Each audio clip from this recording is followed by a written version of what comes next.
예레미야 8번째 시간, 무엇을 자랑해야 할까요? 무엇을 자랑해야 할까요? 라는 제목으로 하나님의 말씀 전하겠습니다. 오늘 5구역 헌신 예배인데요, 5구역이 무엇을 자랑해야 할까요? 찬양할 때 춤추는 걸 자랑해야 될 수도 있습니다. 너무 아름답죠? 하나님 앞에서 춤출 수 있다는 거, 그게 정말 하나님이 기뻐하시죠. 남유다는 사회적인 위기 상황에 놓여 있습니다. 공동체의 기초인 신뢰관계가 다 깨진 것입니다. 여러분, 가정, 남편과 아내, 부모, 자식, 가장 소중한 게 믿을 수 있는 거죠. 돈을 맡겨도, 다른 어떤 일을 맡겨도, 또 남편과 아내 간에, 부모와 자식 간에 지켜야 할 도리를 지키는 것, 신뢰관계가 있기 때문에 공동체가 탄탄하게 그 역할을 감당할 수가 있는 것이죠. 그런데 남유다 백성들은 서로 이웃을 조심해야 하고 형제 자매도 믿을 수 없는 사회였습니다. 친척끼리 서로 거침없이 사기를 치고 이웃끼리 서로 비방하며 돌아다닙니다. 이 내용이 4절에 나옵니다. 이렇게 형제 자매조차 서로를 속이고 사기를 치니 누구를 믿을 수 있겠습니까? 마치 야곱을 보는 것 같습니다. 야곱은 자기 형 에서 그리고 아버지까지 속이고 장자의 축복을 받은 거죠. 너희들은 야곱 같구나. 서로 사기를 치고 속이는, 거짓을 행하는 걸 전혀 부끄러움 없이 하고 있구나.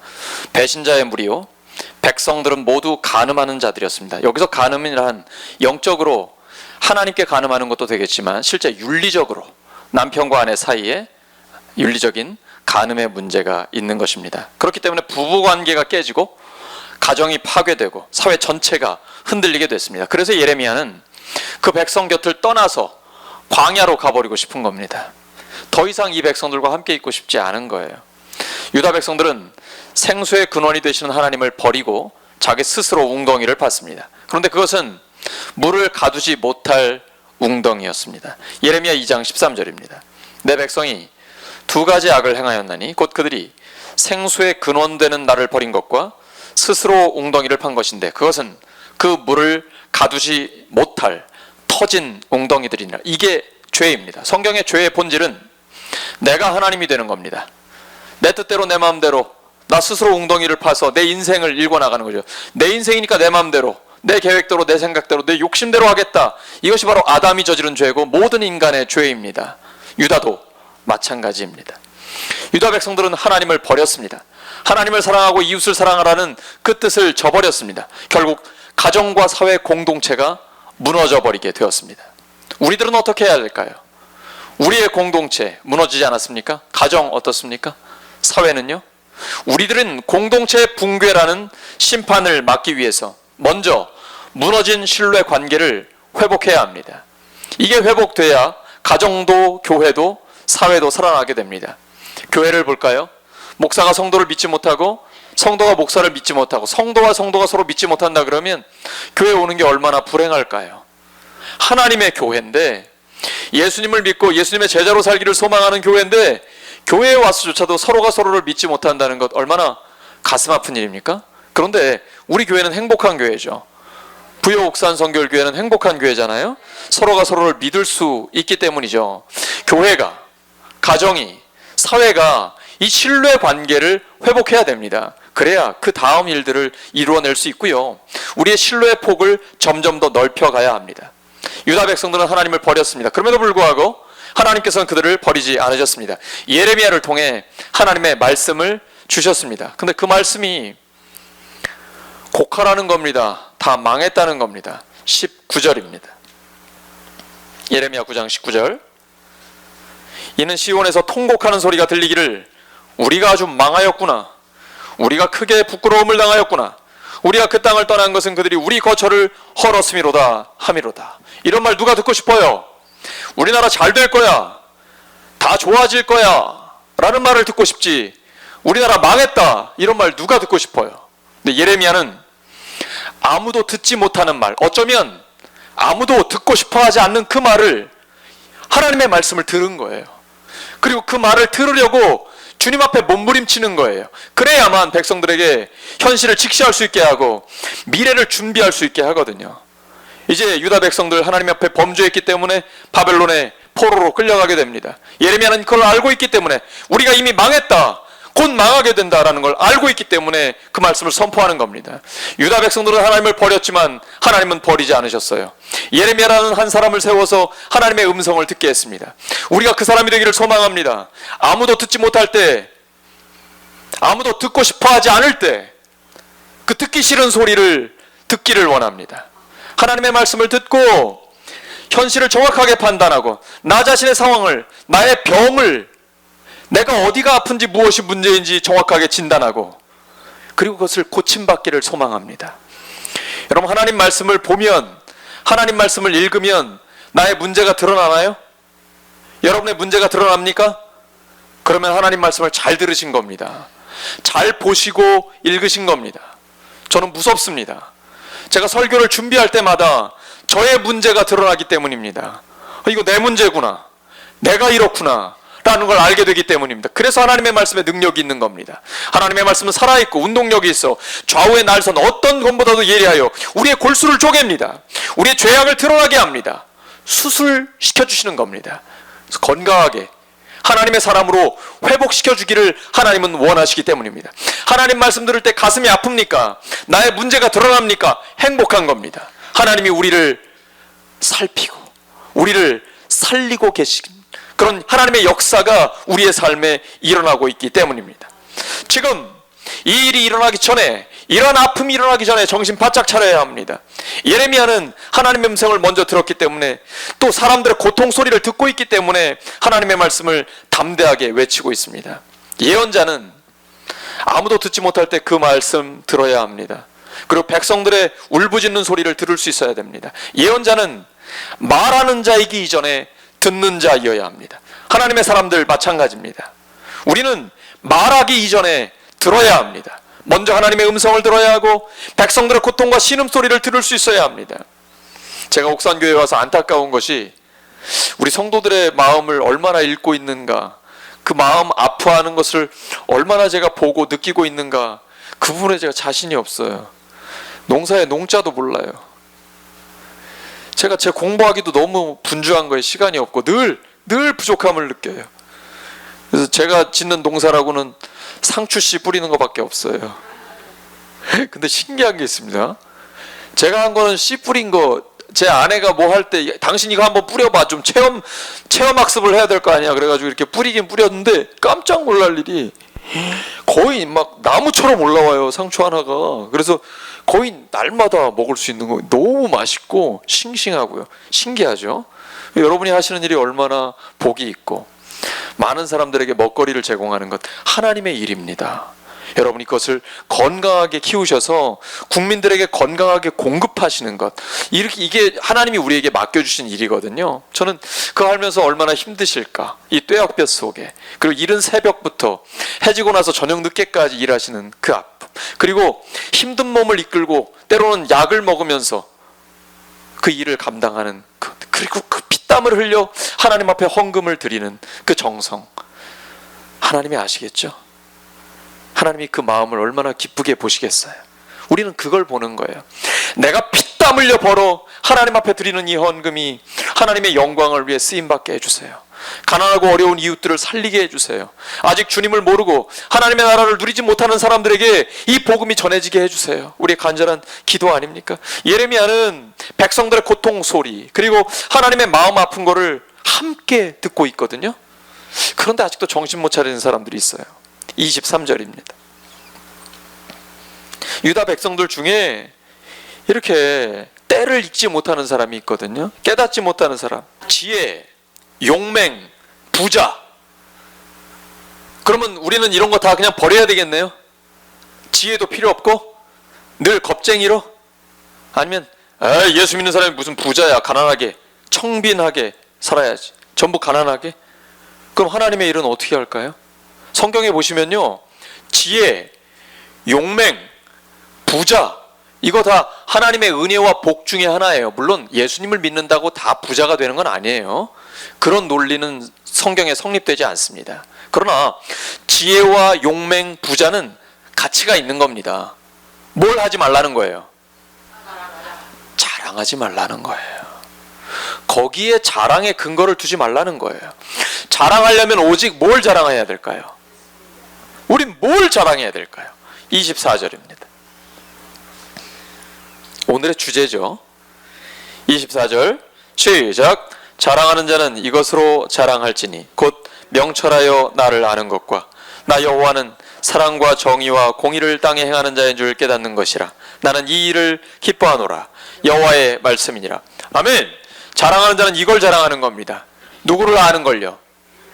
하나님을 아는 것, 예수님을 아는 것. 근데 그 하나님이 어떤 분이에요?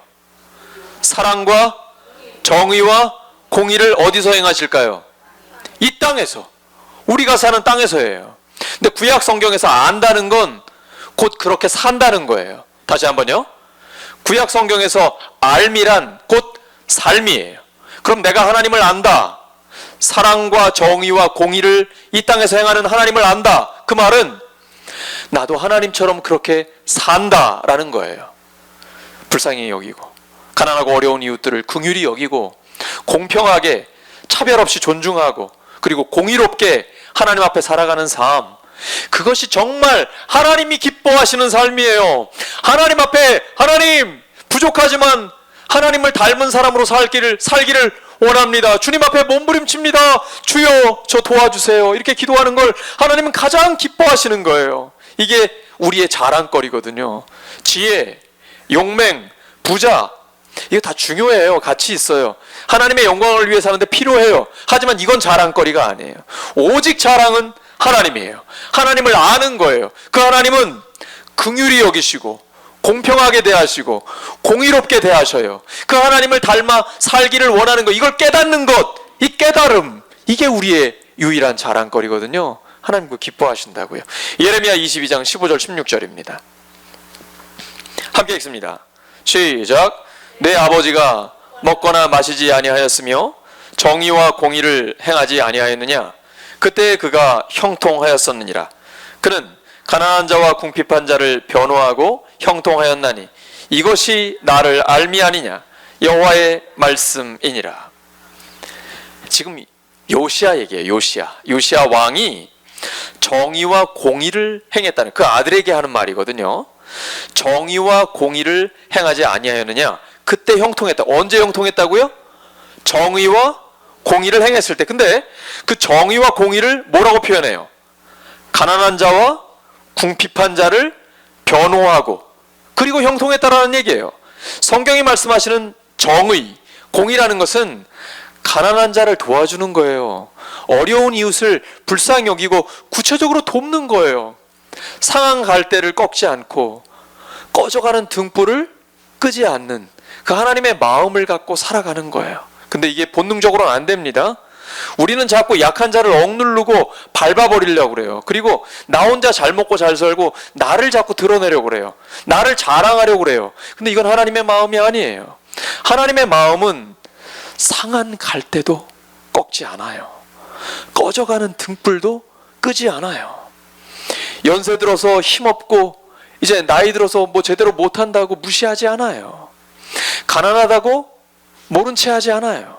하나님의 마음은 오히려 약하고 가난하고 어려운 이웃들을 도와주는 거예요. 요시야 왕이 그렇게 했더니, 정의와 공의를 행하되 가난하고 어려운 이웃들을 구체적으로 도와줬더니 하나님께서 어떻게 해주셨습니까? 형통하게 해주셨습니다. 다시 한번 예레미야 22장 15절과 16절. 궁핍한 자를 변호하고 형통하였나니 이것이 나를 알미 아니냐? 여호와의 말씀이니라.